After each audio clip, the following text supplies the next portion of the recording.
Shalom,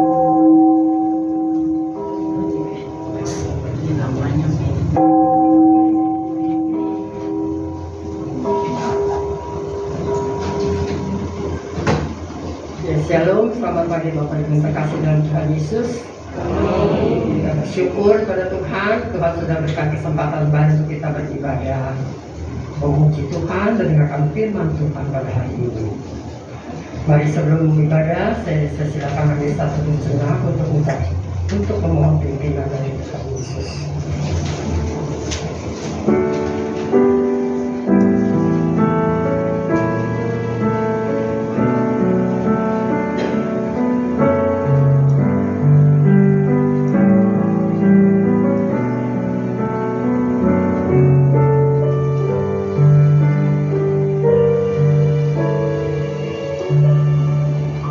Amin. Silakan untuk bangkit berdiri. Kita akan memuji Tuhan, masyurkan Raja-Mu.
Pertolongan kita adalah dalam nama Tuhan yang menjadikan langit dan bumi, yang tetap setia memelihara ciptaannya untuk selama-lamanya. Amin.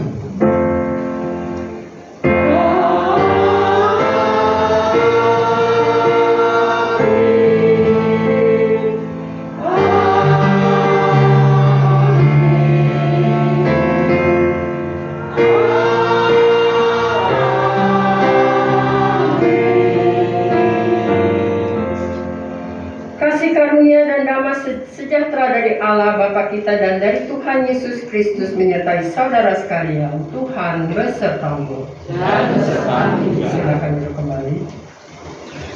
Nats yang mengawal ibadah kita pada hari ini diambil dari kitab Yeremia 51 ayat 10.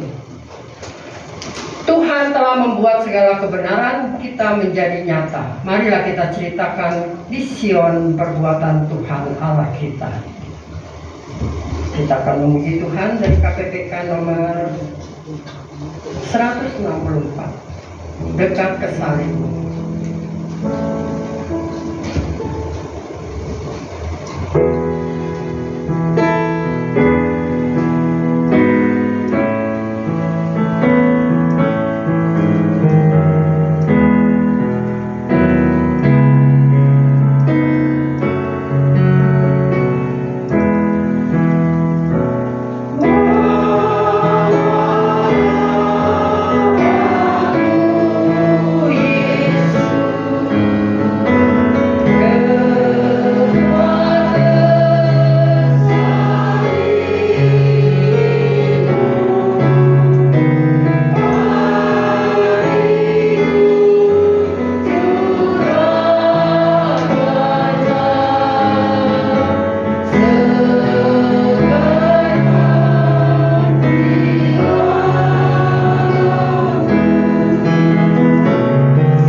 saja kami satu bersemangat untuk kita mengakui kesalahan kita di hadapan Tuhan dan mohon ampun pada Tuhan pada hari ini. Terima kasih ya Tuhan, sudah beri kami kesempatan lagi untuk kami merendahkan hati kami. Kami tahu ya Bapa, kami tidak layak di hadapan-Mu karena dosa-dosa kami ya Tuhan. Tapi berbelas kasihlah pada kami semuanya untuk kami untuk Engkau mengampuni segala dosa-dosa kami ya Tuhan. Sekali lagi ampuni ya Tuhan Yesus. Pada saat ini kami ingin mendengarkan firman yang disampaikan Allah hamba-Mu Pendeta Sutotan. Kau mau urapi, Kau mau pakai hamba-Mu untuk menyampaikan firman-Mu. Boleh tertanam di hati kami masing-masing. Kau sucikan dan kuduskan ruangan ini Tuhan, sehingga tidak ada yang akan memberikan segala apapun yang Kau tidak kehendaki. Terima kasih ya Tuhan, sekali lagi kami serahkan doa pengakuan dosa ini dalam tangan-Mu. Hanya di dalam nama Yesus kami berdoa bersyukur. Haleluya. Amin. Ya jemaat saya untuk kami berdiri, kita akan mendengarkan berita anugerah. Berita anugerah pada hari ini diambil dari kitab 1 Korintus 1 ayat 18. Sebab pemberitaan tentang salib memang adalah kebodohan bagi mereka yang akan binasa. Tetapi bagi kita yang diselamatkan, pemberitaan itu adalah kekuatan Allah. Ini adalah berita anugerah dari Tuhan. Damai Tuhan beserta kita semua.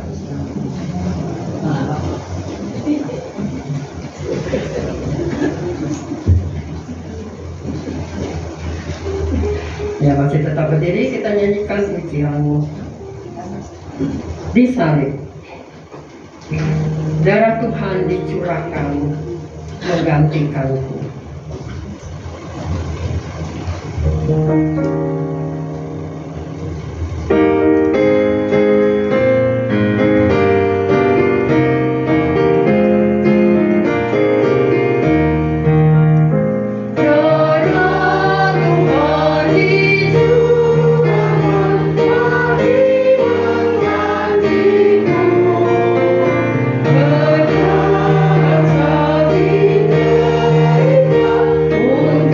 selamatkan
Kita akan memberikan firman Tuhan pada pagi hari ini disampaikan oleh pendeta Sultan. Tapi sebelumnya kita akan menyerahkan persembahan pujian dari Voice Cafe. Silakan.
Ya, puji Tuhan buat persembahan pujiannya. Biarlah kiranya apa yang menjadi syair dari lagu ini itu juga menjadi kerinduan kita bersama sebagai anak-anak Tuhan untuk memandang setiap jiwa-jiwa itu untuk dibawa kepada Tuhan. Ya, kita menjadi pemberita kabar baik. Mari kita akan mempersiapkan hati kita sebelum kita mendengar firman Tuhan pada pagi ini. Kita akan berdoa. Kami bersyukur Bapa, pagi ini Engkau berikan bagi setiap kami untuk bisa bersama-sama kembali hadir di rumah Tuhan, beribadah, dan terlebih lagi pada saat ini kami mau mendengar apa yang mau Tuhan katakan melalui pemberitaan firman. Berbicaralah kepada kami telah mempersiapkan hati kami, membuka hati kami seperti tanah yang subur yang siap ditaburi oleh benih firman itu. Roh Kudus yang berikan kami pencerahan sehingga kami bisa mengerti apa yang kami dengar, dan firman itu pun kami lakukan dalam hidup kami. Urapi untuk hamba-Mu yang akan menyampaikan firman Tuhan pada saat ini. Di dalam nama Tuhan Yesus, kami beralaskan doa kami. Amin. Kita akan membuka bersama-sama Alkitab kita dari Injil Matius pasal yang ke-28. Injil Matius pasal yang ke-28 ayat 16 sampai ayat yang ke-20. Enggak terlalu sulit membuka Injil Matius 28 ayat 16 sampai ayat yang ke-20. Yang membawa Alkitab silakan Alkitabnya dibuka. Yang membawa handphone yang dalamnya ada Alkitabnya silakan juga dibuka. Yang nggak bawa sama sekali, baik Alkitab maupun handphone, dengerin. Ya, sudah dapat semua? Kalau sudah mendapatkan, kita akan membacanya secara bergantian. Saya akan baca ayat yang bernomor genap, kemudian jemaat sekalian akan membaca ayat yang bernomor ganjil bergantian sampai ayat yang ke-20. Dan ke-11 murid itu berangkat ke Galilea, ke bukit yang telah ditunjukkan Yesus kepada mereka.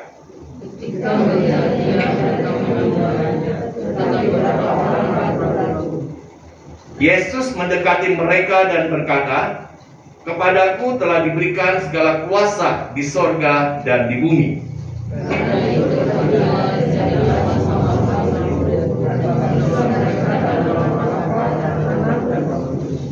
Dan ajarlah mereka melakukan segala sesuatu yang telah kuperintahkan kepadamu, dan ketahuilah, aku menyertai kamu senantiasa sampai kepada akhir zaman." Demikianlah firman Tuhan, yang berbahagia kita yang membaca, merenungkan, dan yang melakukan firman itu dalam hidup kita. Haleluya.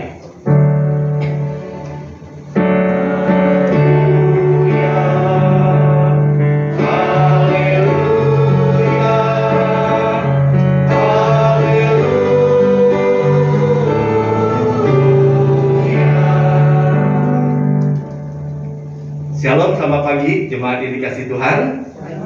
Hari ini kita bisa jumpa lagi, ya, kita bisa bersama-sama beribadah kepada Tuhan. Firman Tuhan akan kita renungkan pada pagi hari ini berbicara tentang pemberita salib Kristus. Bicara tentang pemberita, dia memiliki peran yang sangat penting di dalam menyampaikan suatu berita.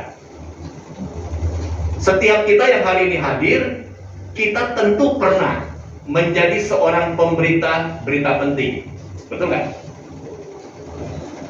Pasti pernah.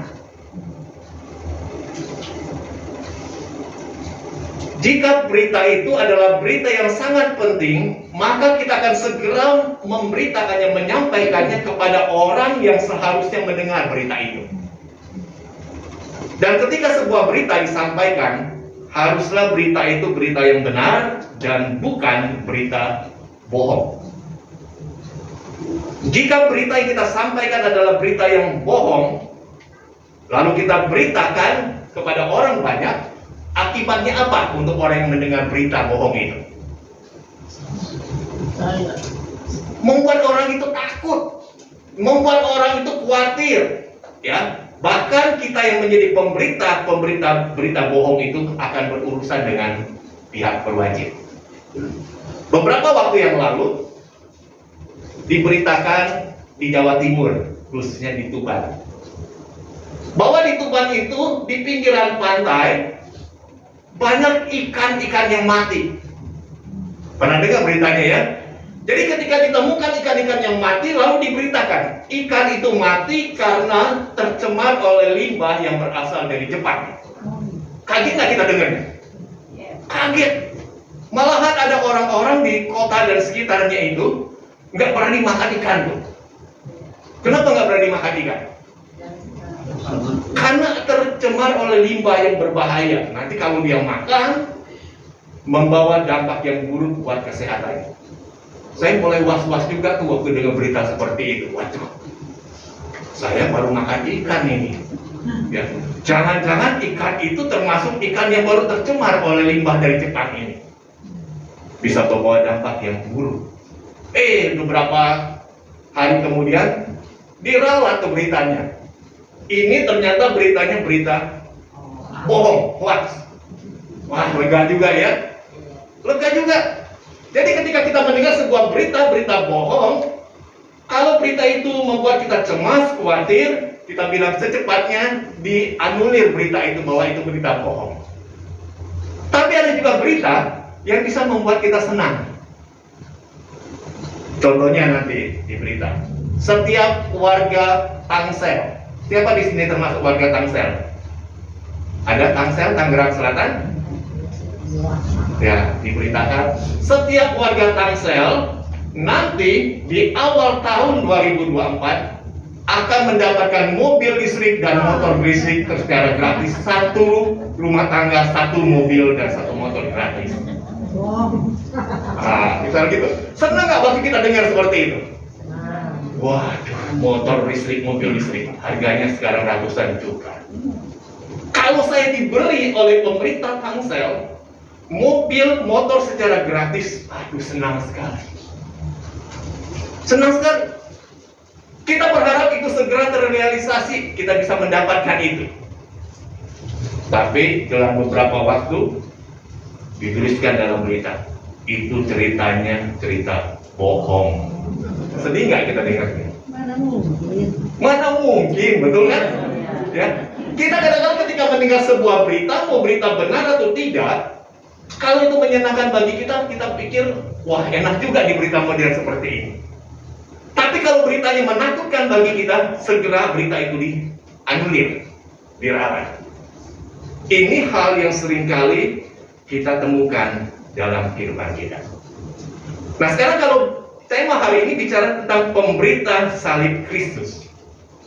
Berita ini yang kita akan sampaikan, berita benar atau berita bohong? Beberapa hari terakhir ini cukup dihebohkan, ada sebuah film yang namanya His Only Son. Udah nonton filmnya?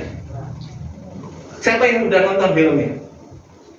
Kemarin saya penasaran, saya nonton filmnya, bukan di bioskop ya, tapi di YouTube. Ada yang nonton di bioskop film itu? Hah? Ibu Sucian nonton? Ibu Sucian nonton filmnya di bioskop ya? Enggak ya? Ini nonton di YouTube ada? Ibu itu sendiri. Yang lain belum nonton? Waduh, rugi loh kalau nggak nonton loh. Foto. Dipoto? Di sepotong. Oh, sepotong, jangan sepotong. Nontonnya secara utuh. Ya, filmnya nggak nyampe 2 jam, 1 jam 47 menit. Saya penasaran, saya ikuti jalur ceritanya ini. Wah, luar biasa itu.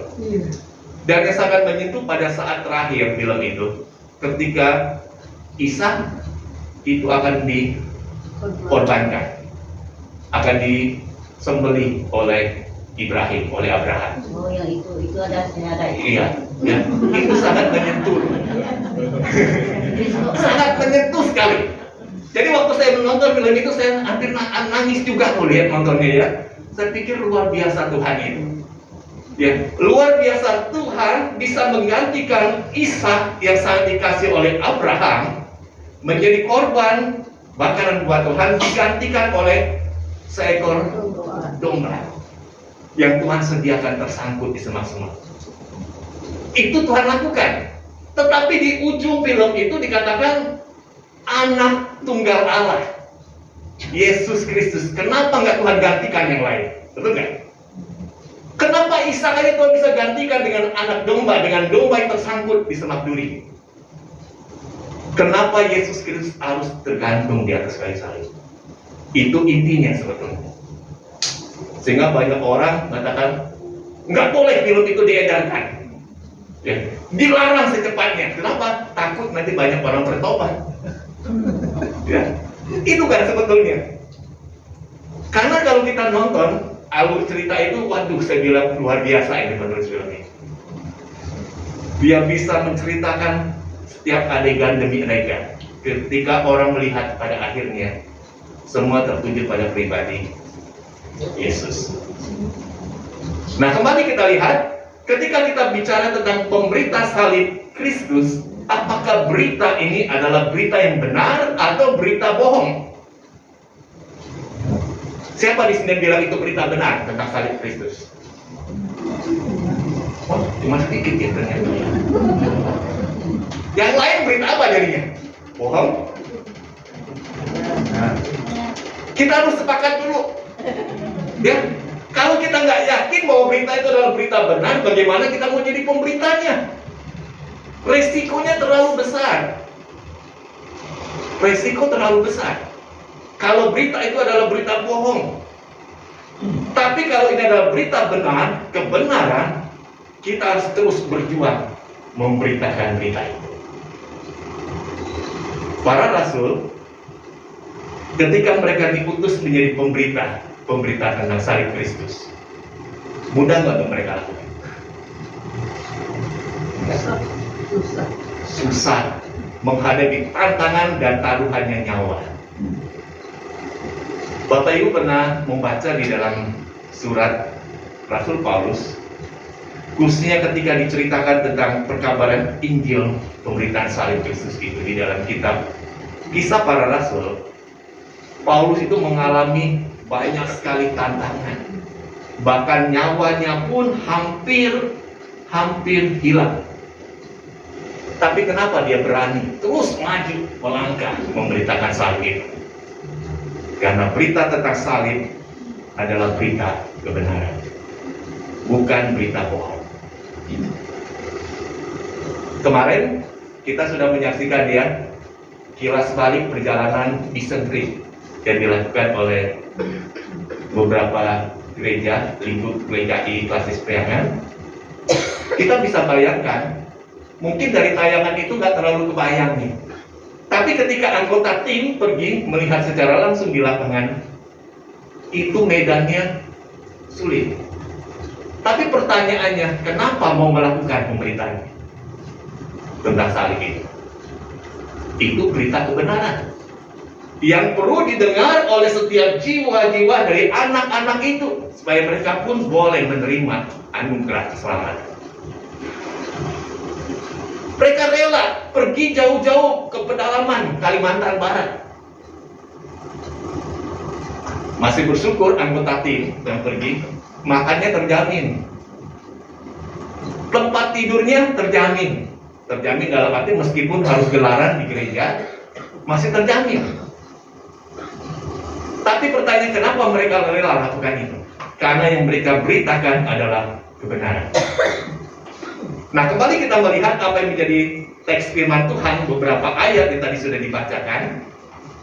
Di dalam Yeremia pasal 51 ayat yang ke-10, Yeremia diutus oleh Tuhan berada di tengah-tengah umat yang sudah terbuang dari hadapan Tuhan, untuk dia menceritakan tentang perbuatan-perbuatan besar Allah.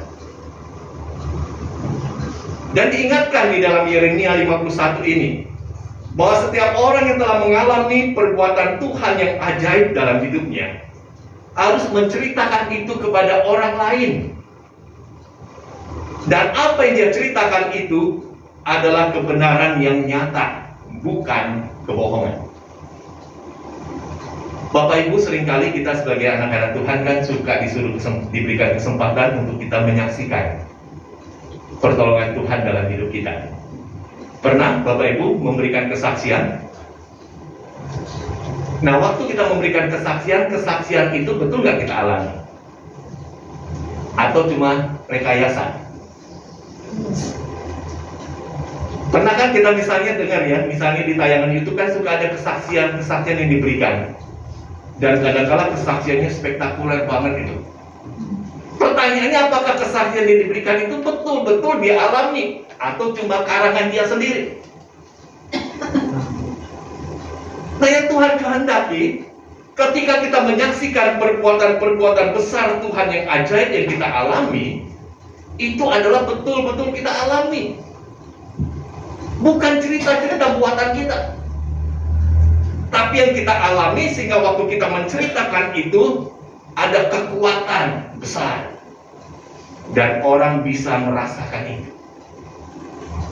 Coba kalau Bapak Ibu misalnya mendengar nih, saudara kita bersaksi.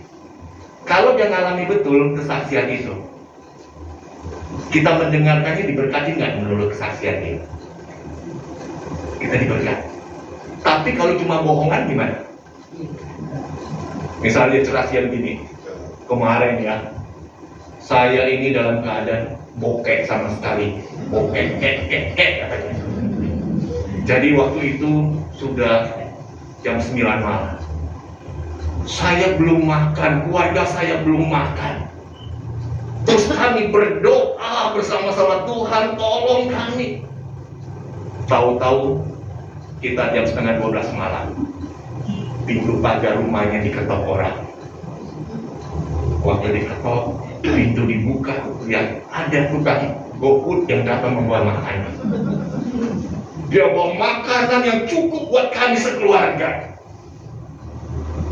Lalu saya tanya kepada tukang GoFood ini, pengirimnya siapa? Saya nggak tahu, Bu, pengiriman siapa. Yang penting saya dapat orderan mengirim ke alamat ini lah.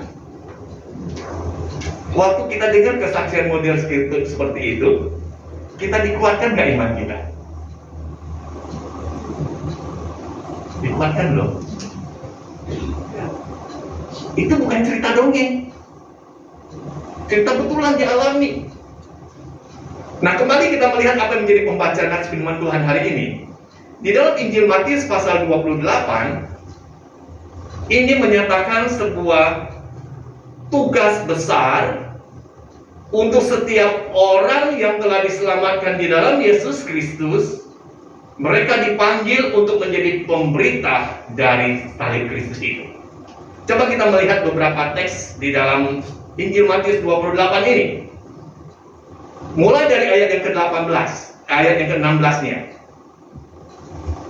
Dan ke-11 murid itu berangkat ke Galilea, ke bukit yang telah ditunjukkan Yesus kepada mereka. Ketika melihat dia, mereka menyembahnya. Tetapi berapa orang ragu-ragu. Waktu teks ini dituliskan, Yesus dalam keadaan dia sudah bangkit dari kematian. Ya, dia sudah berkorban, dia mati, lalu dia dibangkitkan dalam tubuh kemuliaannya. Dan teks ini dikatakan terjadi pada saat-saat terakhir ketika Yesus akan berpisah dengan murid-muridnya. Jadi nanti kalau kita baca di dalam nats selanjutnya dalam bagian kitab Injil, misalnya Injil Lukas, kemudian dilanjutkan di dalam Kisah Para Rasul. Saat ini adalah saat-saat terakhir ketika Yesus akan berpisah dengan muridnya, dia akan terangkat ke surga. Jadi apa yang dikatakan oleh Yesus di ayat yang ke-18? Yesus mendekati mereka dan berkata, "Kepadaku telah diberikan segala kuasa di sorga dan di bumi." Pentingnya apa kata-kata seperti itu? Jadi landasan kita, mengapa kita harus memberitakan tentang salib Yesus itu? Karena Yesus telah mati tersalib, dia telah bangkit dari kematian, dan kepada Yesus telah diberikan segala kuasa di surga dan di bumi. Yesus yang memiliki otoritas atas segala sesuatu. Ini yang harus kita beritakan. Ya, harus kita beritakan. Pribadi siapa yang kita beritakan? Yesus. Yesus yang memiliki segala kuasa di sorga dan di bumi. Ini yang kita beritakan. Dia memiliki otoritas penuh atas segala sesuatu. Ini landasan kita. Di dalam kita akan menjalankan tugas sebagai pemberita salib Kristus itu. Pertanyaan yang kedua kita lihat, bagaimana cara kita sebagai seorang pemberita salib Kristus untuk melakukan itu? Caranya seperti apa? Kita lihat di dalam beberapa ayat selanjutnya dikatakan ini. Ayat yang ke-19. Karena itu, pergilah, jadikanlah semua bangsa muridku. Pemberita balik salib Kristus, dia harus pertama dikatakan dia harus pergi. Pergi untuk apa? Menjadikan segala bangsa muridku, murid Yesus. Jadi setiap bangsa itu memerlukan nggak tentang salib Kristus itu, berita tentang salib Yesus? Memerlukan. Jadi jangan kita bilang, wah dia terbelakang, rendahan, murahan, nggak perlu dengan salib Kristus. Enggak. Mereka jiwa-jiwa yang membutuhkan berita tentang salib itu. Sehingga para misionaris diutus untuk menjangkau jiwa-jiwa itu. Nanti kalau Bapak Ibu membaca tentang sejarah misi yang dilakukan, misalnya di tempat-tempat terpencil, tempat-tempat pedalaman. Salah satunya yang dekat dengan kita lah, ya, di konteks Indonesia. Para misionaris diutus sampai ke Papua, pedalaman Papua. Siapa yang pernah pergi ke pedalaman Papua ya? Ada yang pernah pergi ke dalam Papua? Ibu Ade pernah pergi? Belum pernah ya? Mau pergi Ibu Ade? Nanti kalau kita baca sejarah penginjilan ke pedalaman Papua itu luar biasa. Mau ngapain para misionaris pergi jauh-jauh? Dan perjalanannya pun bukanlah perjalanan yang mudah. Ya, mereka dari negaranya pergi ke Papua, terus masuk ke daerah-daerah pedalaman. Bahkan banyak di antara mereka, para penginjil ini, yang menjadi santapan untuk orang-orang di sana karena mereka masih kanibal. Kan kita mulai berpikir, kenapa mereka mesti jauh-jauh pergi ke sana yang hanya menyerahkan nyawanya, mati dibunuh di sana? Karena mereka melihat bahwa jiwa-jiwa ini berharga dan bernilai, mereka membutuhkan berita tentang salib Yesus. Dan pada akhirnya mereka pun menerima Kristus itu. Saya juga ingat pada waktu kemarin itu pergi ke pedalaman Kalimantan Barat. Itu mereka sudah cukup maju di sana, ya. Saya bayangkan dulu pada zaman para misionaris yang awal masuk ke pedalaman Kalimantan Barat, waduh luar biasa. Jiwa-jiwa yang terpencil tinggalnya, tapi mereka adalah orang-orang yang berharga. Dari bangsa manapun, dari suku bangsa manapun, mereka adalah jiwa-jiwa yang berharga yang membutuhkan berita tentang salib Kristus itu. Dan kita jangan lupa, dan kita berpikir bahwa hanya mereka yang ada di pelosok-pelosok pedalaman-pedalaman yang harus kita beritakan tentang salib. Bukan hanya itu. Kalau kita hanya memikirkan bahwa mereka yang harus mendengar berita, lalu kita masa bodoh. Saya tinggalkan di Indonesia, di kota-kota besar, di Serpong. Banyak nggak orang-orang yang masih membutuhkan berita salib ini? Banyak. Mungkin mereka nggak sama-sama dengan kita, satu suku dengan kita. Mungkin nggak sama-sama satu ras dengan kita. Mungkin nggak sama-sama satu level status sosial kita. Tapi mereka jiwa-jiwa yang membutuhkan berita tentang salib Kristus. Harus kita beritakan kepada mereka. Banyak kan kita bisa ketemu dengan orang-orang model seperti ini? Banyak di sekitar kita. Mereka membutuhkan berita salib itu. Jadi Yesus katakan, pergilah, jadikanlah semua bangsa muridku. Semua bangsa. Jangan kita hanya berfokus pada kelompok saya. Enggak, semua bangsa. Jadi kenapa Yesus gak bilang kepada muridnya, jadikan semua orang Israel sebagai muridku? Bukan hanya terbatas untuk orang Israel, tapi untuk semua bangsa. Mereka membutuhkan salib Kristus itu. Ini yang pertama. Bagaimana cara mereka melakukan? Mereka pergi udah menjadikan segala bangsa murid Yesus. Kemudian yang kedua, ayat yang ke-19, dan baptislah mereka dalam nama Bapa, Anak, dan Roh Kudus. Ketika mereka sudah mendengar berita Injil itu, mereka sudah jadi murid Kristus, dikatakan baptislah mereka. Kenapa perlu mereka untuk dibaptis? Kenapa perlu dibaptis? Karena dengan baptisan itu sebagai tanda orang ini sudah mengaku percaya kepada Yesus, terima Yesus sebagai Tuhan dan Juru Selamat. Dan ketika dia dibaptis, dia dimeteraikan, ini milik Allah yang sah. Ya, jadi baptisan itu penting dalam diri setiap orang percaya.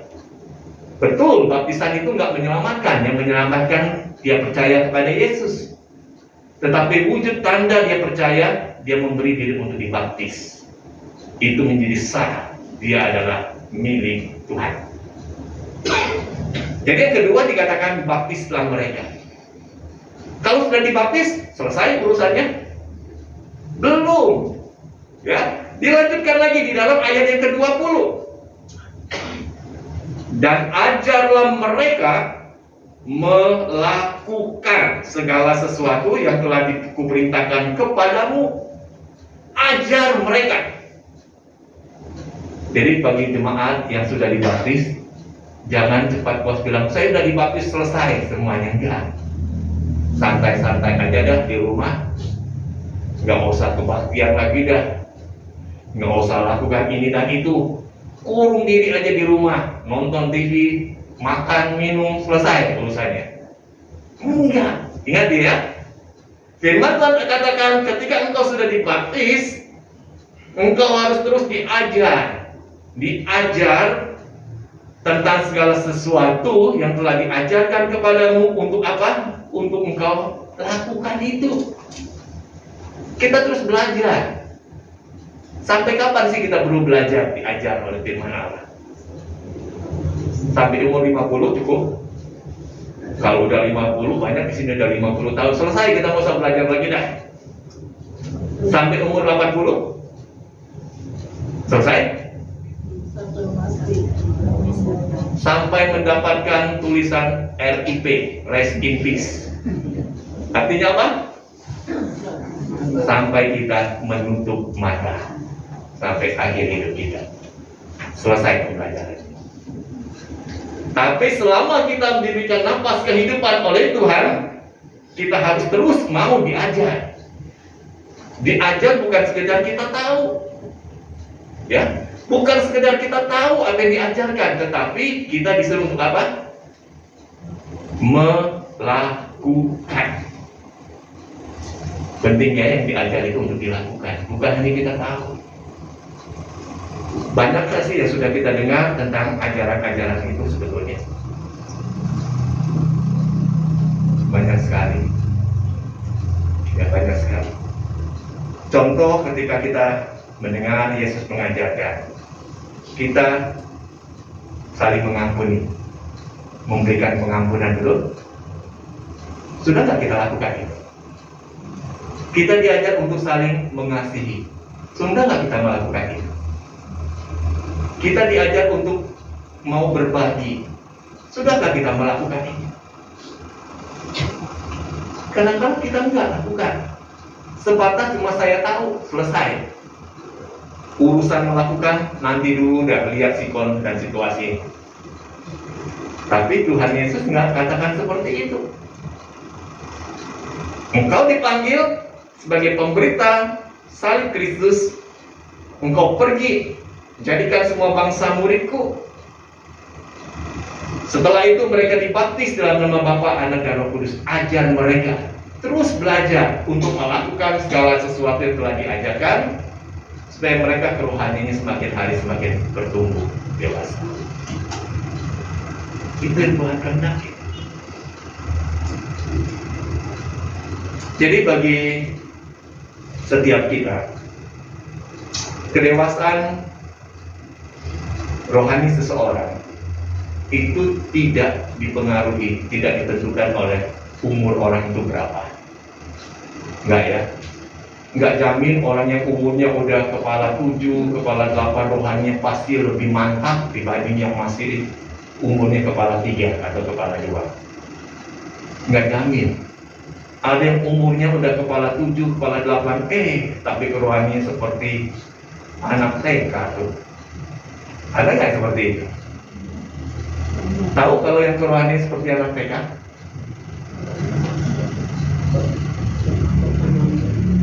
Ibu Ade, cucunya udah masuk TK belum Ibu Ade?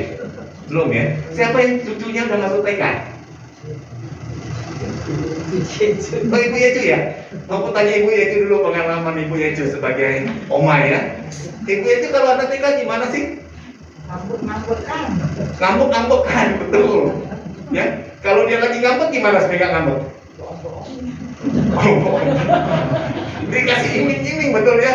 Kasih iming-iming, kasih wah pokoknya enak-enak buat dia supaya dia nggak ngambek lagi. Bisa terjadi hal seperti itu. Tuhan nggak inginkan di dalam kerohanian kita mengikut akan Tuhan. Kita model seperti itu enggak, jangan. Kita mau dewasa di dalam Tuhan. Bukan zamannya lagi kita bermanja-manja Anda.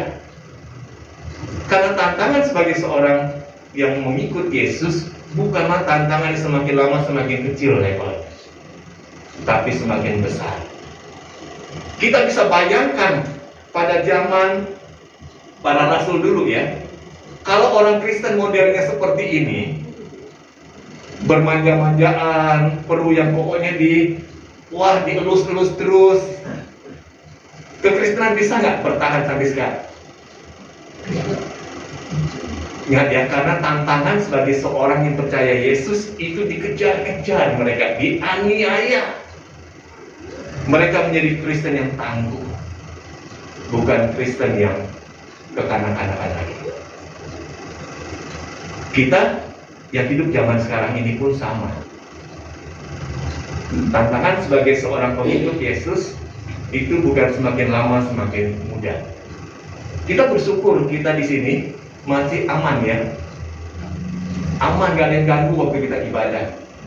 Tapi ada saudara-saudara kita di tempat yang lain, untuk bisa mereka kumpul, waduh, was-was, bisa diteror setiap saat.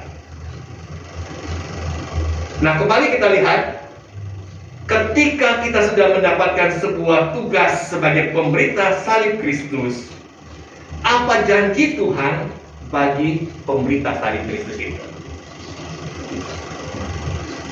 Kita lihat di ayat terakhir dari pembacaan Injil Matius 28 ini.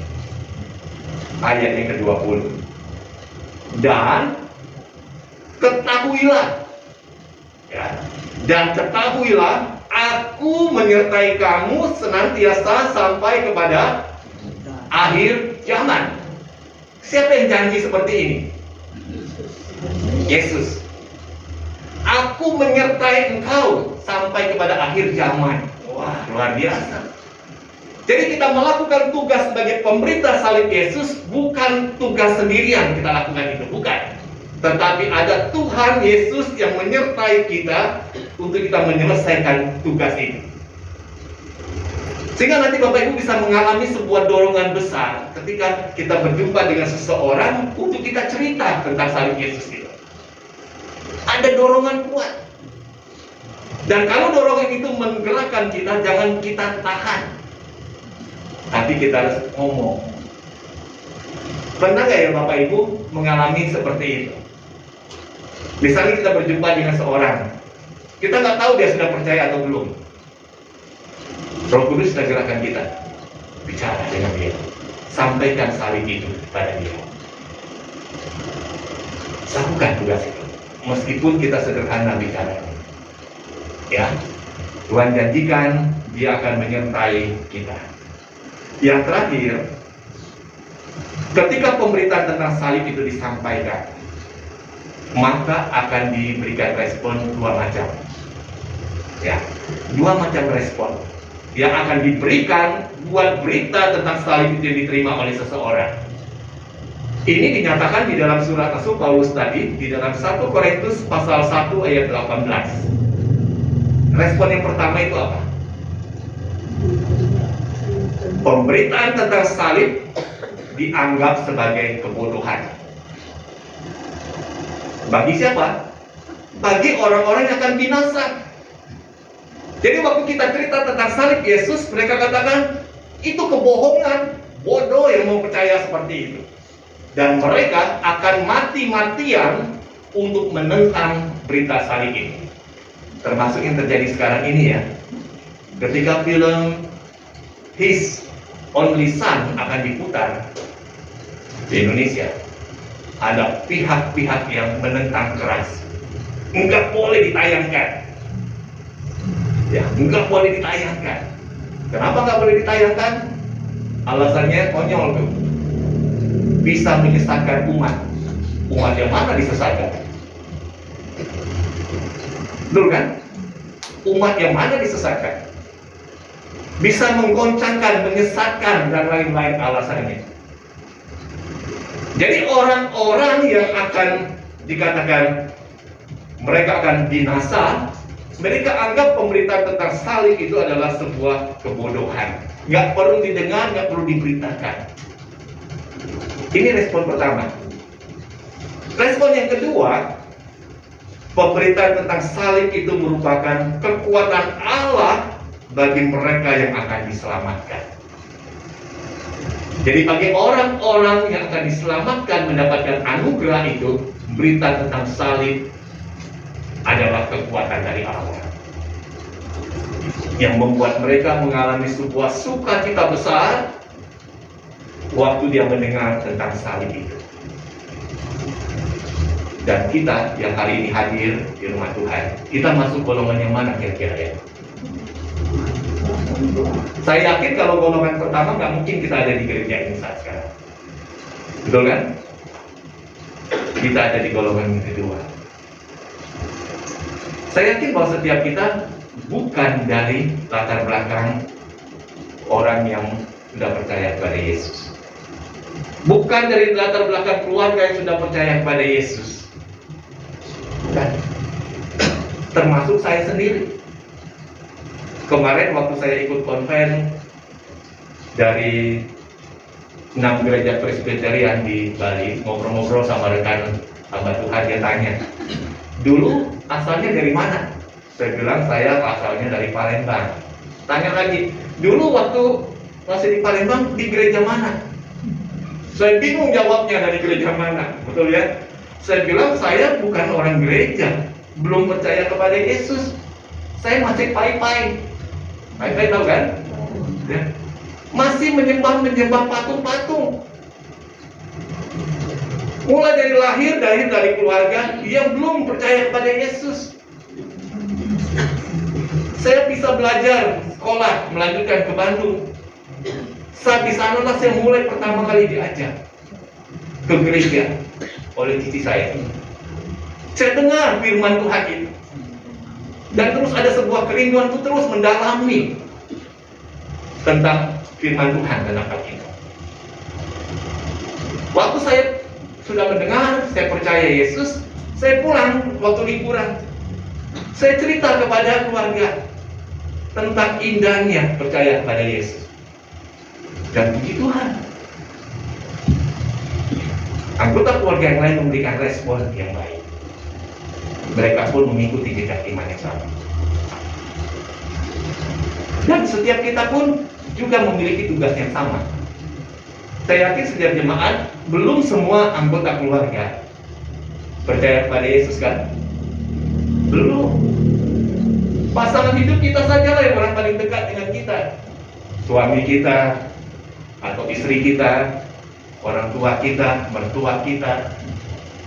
Kita dihadirkan untuk menjadi pemberita salib Kristus. Urusan mereka memberikan respon terima atau menolak, itu adalah tanggung jawabnya kepada Tuhan. Kita hanya menjalankan tugas dari pemberita, betul kan? Berita itu adalah berita yang benar, bukan yang dibuat-buat. Tuhan menyertai kita untuk menjalankan tugas ini. Amin firman Tuhan. Kita mengambil waktu tentu sesaat.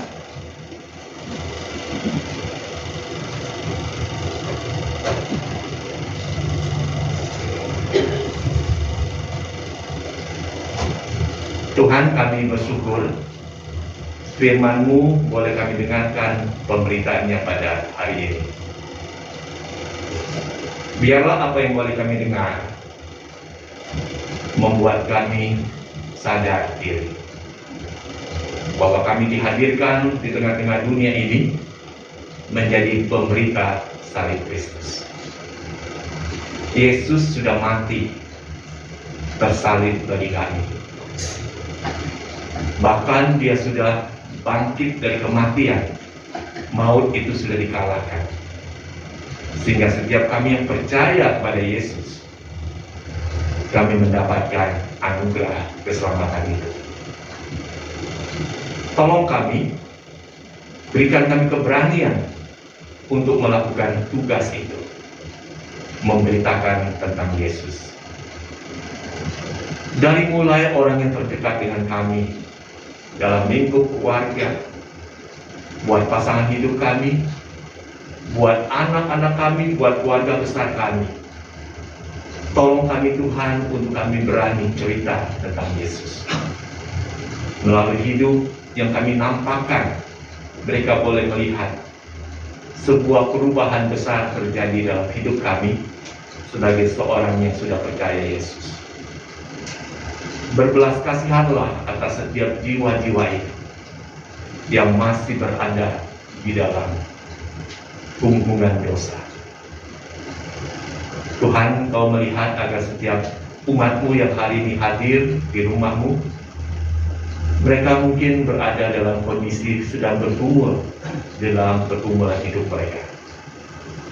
Bergumul karena kelemahan tubuh, sakit penyakit yang dialami. Tuhan yang kiranya berbelas kasihan menjamah, memulihkan dan menyembuhkan mereka. Mungkin sedang bergumul dalam hidup berumah tangga, bergumul dengan usaha pekerjaan, bergumul dengan tempat tinggal. Biarlah Tuhan yang kiranya juga menolong mereka. Engkau Allah yang sanggup untuk memberikan jawaban, memberikan pemenuhan atas apa yang menjadi kebutuhan hidup kami. Kami juga berdoa buat kehidupan kami bergereja di tempat ini. Tuhan, jadikan setiap pribadi umat-Mu menjadi pribadi anak-anak Tuhan yang terus mau belajar, diajar oleh firman-Mu untuk melakukannya di dalam kehidupan hari-hari mereka. Juga kami berdoa buat bangsa dan negara kami Indonesia. Tuhan, kami merindukan bangsa ini boleh menjadi bangsa yang mengalami anugerah Tuhan. Begitu banyak jiwa-jiwa yang masih berada di dalam gunggungan dosa, berada di dalam ikatan-ikatan kuasa jahat itu. Biar Engkau berbelas kasihan melalui setiap hamba-hamba-Mu yang diutus menjadi pemberita salib Kristus. Banyak jiwa yang boleh dimenangkan bagi Tuhan. Kami serahkan untuk persiapan kami di tahun 2024 mendatang. Kami akan melangsungkan pesta demokrasi untuk melangsungkan pemilu, memilih presiden dan wakil presiden, serta memilih anggota dewan. Biarlah kiranya Tuhan menolong di dalam segala proses yang sekarang ini sedang berlangsung. Kami belum mendapatkan pemimpin yang terbaik bagi bangsa ini. Terima kasih Bapak. Ini doa syafaat yang boleh kami panjatkan di hadapan-Mu pada pagi ini. Dan kami akan menyempurnakan syafaat ini dengan doa yang Yesus telah ajarkan bagi kami.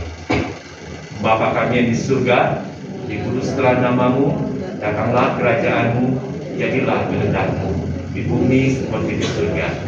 Berikanlah kami pada hari ini makanan kami secukupnya, dan ampunilah kami akan kesalahan kami, seperti kami juga mengampuni orang yang bersalah kepada kami. Dan janganlah membawa kami ke dalam pencobaan, tetapi lepaskanlah kami daripada yang jahat. Karena Engkau yang punya kerajaan dan kuasa dan kemuliaan sampai selama-lamanya. Amin.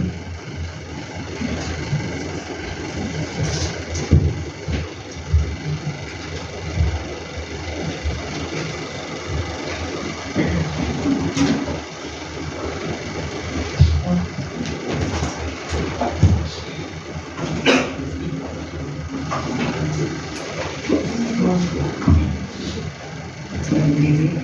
Marilah kita bersama dengan umat Allah di masa lalu, masa kini, dan masa depan, mengingat pengakuan pada baptisan kita menurut pengakuan iman rasuli.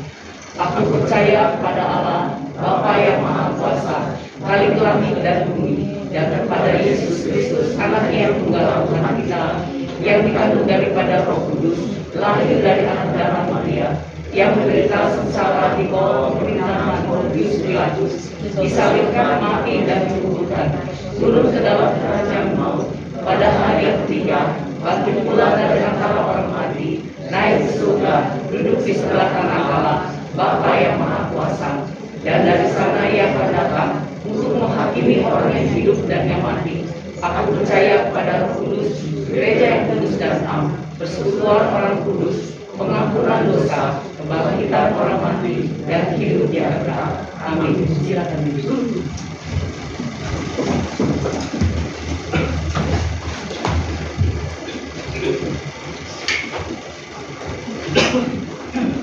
Untuk saatnya kita akan melakukan persembahan. Persembahan ini dilandaskan dengan firman Tuhan dari Mazmur 116 ayat 17 dan 18. Aku akan mempersembahkan korban syukur kepadamu dan akan menyerukan nama Tuhan. Akan membayar nasarku pada Tuhan di depan seluruh umatnya. Kita akan menyanyikan pujian persembahan dari KPPK nomor 51, Umur Serapan.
Kita berdoa. Segala puji syukur kami naikkan hanya kepadamu ya Tuhan Yesus. Oleh karena kasih dan penyertaan-Mu sudah kami terima dan menikmati hingga saat ini. Sebab itu terima kasih ya Tuhan. Kau berkati kami sudah memberikan persembahan, kesempatan untuk memberikan persembahan pada hari ini. Berkati ya Tuhan Yesus persembahan kami, agar persembahan ini dapat menyenangkan hati-Mu dan untuk memperluas kerajaan-Mu di tempat ini. Terima kasih Tuhan Yesus. Hanya di dalam nama Yesus kami sudah berdoa dan mengucap syukur. Haleluya. Amin. Ya, segala puji dan segala kemuliaan hanya bagi Tuhan. Kita akan menyelesaikan ibadah kita pada pagi hari ini dengan pujian doxologi. Nanti kita akan menerima doa berkat dari hamba-Nya Pendeta Sutopo.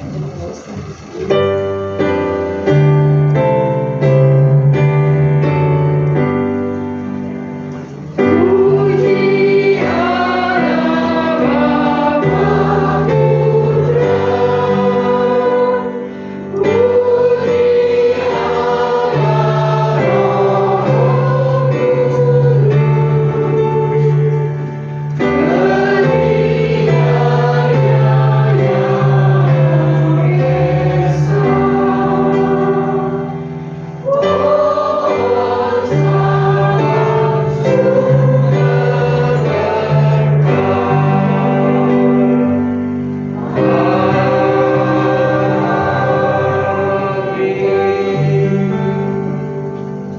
Jemaat yang dikasihi oleh Tuhan Yesus Kristus, arahkanlah hatimu kepada Tuhan. Jadilah saksi Kristus, terpujilah Tuhan, dan terimalah berkat Tuhan. Ien Yehova cehu keni pauhuni. Ien Yehova serta telien kuang cauni ceun keni. Ien Yehova siang ni yang ien senipingan. Tuhan memberkati engkau dan melindungi engkau. Tuhan menyinari engkau dengan wajahnya dan memberi engkau kasih karunia. Tuhan menghadapkan wajahnya kepadamu dan memberi engkau damai sejahtera. Amin.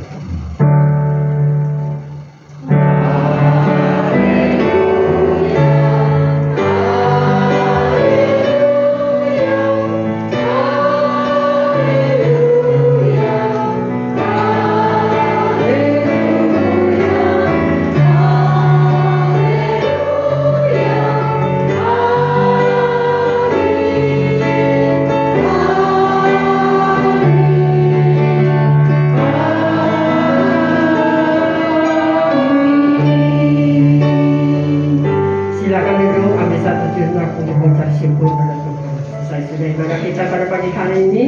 Selamat siang, Tuhan Yesus memberkati kita semua.